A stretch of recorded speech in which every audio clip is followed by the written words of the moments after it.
जब दुनिया सभ्यता का अर्थ भी नहीं जानती थी, तब भारत की धरती पर एक उन्नत नगर संस्कृति जन्म ले चुकी थी, हड़प्पा सभ्यता।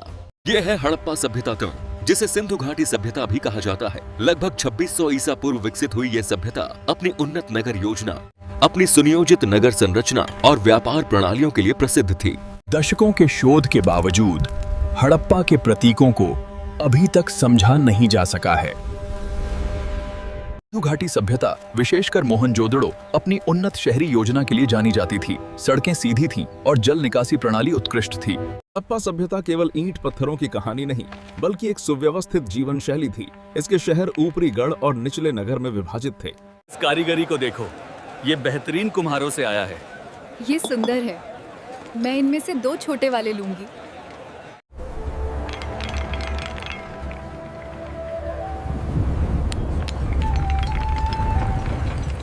ये सबसे अच्छा घड़ा है। बहुत सुंदर। इस सभ्यता का नाम सिंधु नदी के किनारे विकसित होने के कारण पड़ा।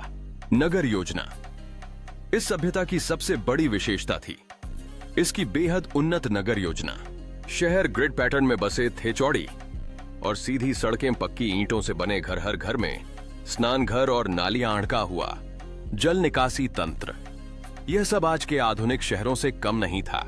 सुंदर मिट्टी के बर्तन मन के बनाने की कला, तांबा और कांसे के औजार, प्रसिद्ध नृत्य करती बालिका की मूर्ति, पशुपति मुद्रा, धार्मिक विश्वास, प्रकृति पूजा, मातृ देवी की उपासना, पशुपति, शिव का प्रारंभिक रूप, वृक्ष और पशु पूजन लिपि है।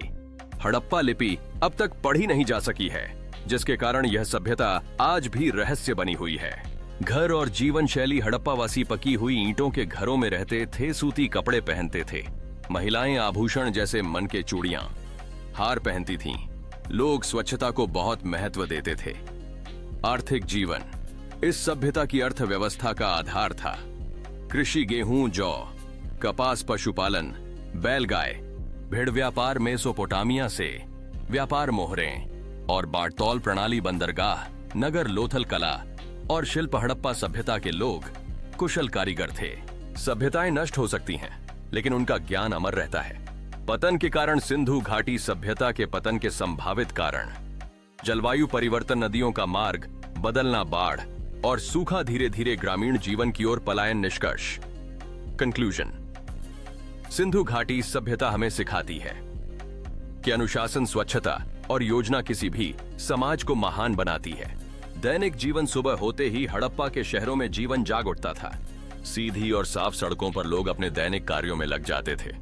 पुरुष खेतों में काम करते थे, महिलाएं अनाज पीसती, भोजन बनाती, बच्चे गलियों में खेलते, घरों में स्नान घर और कुएं होते थे।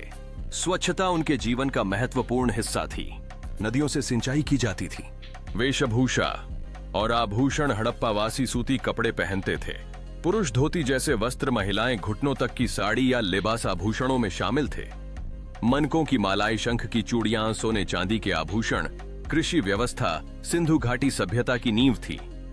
कृषि, गेहूं, जौ, चना, कपास। विश्व में पहली बार लकड़ी के हल और बैलों का उपयोग होता था। पशुपालन, बैलगाय, भेड़, बकरी, बैल कृषि और व्यापार दोनों में उपयोगी थे। कला और शिल्प: हड़प्पा सभ्यता के लोग महान कारीगर थे। सुंदर मिट्टी के बर्तन, चित्रित मृद भांड, तांबे और कांसे के औजार मण के बनाने की कला। प्रसिद्ध कलाकृतियां: नृत्य करती बालिका, दाढ़ी वाले पुरुष की मूर्ति। व्यापार और वाणिज्य: यह सभ्यता व्यापार में भी बहुत उन्नत थी। आंतरिक और विदेशी व्यापार, मेसोपोटामिया से संबंध, बाट और तराजू की मानकीकृत प्रणाली। व्यापारिक मोहरें, लोथल एक प्रमुख बंदरगाह नगर था। लिपि और मोहरें: हड़प्पा लिपि चित्रात्मक थी, अभी तक पढ़ी नहीं जा सकी। मोहरों पर पशु प्रतीक और चिन्ह, ये मोहरें व्यापार में प्रयोग होती थीं। धार्मिक और सांस्कृतिक जीवन, प्रकृति पूजा, मातृ देवी की उपासना, पशुपति, आद्य शिव, वृक्ष और पशु पूजन। कोई विशाल मंदिर नहीं मिले। इससे पता चलता है कि पूजा सरल थी। सांस्कृतिक विशेषताएं: शांतिपूर्ण जीवन, युद्ध के प्रमाण, बहुत कम अनुशासन और व्यवस्था, समान सामाजिक ढांचा। देखिए, अगर हम ईमानदारी से काम करते हैं तो हमें सफल होने से कोई नहीं रोक सकता। मेरा विश्वास करो।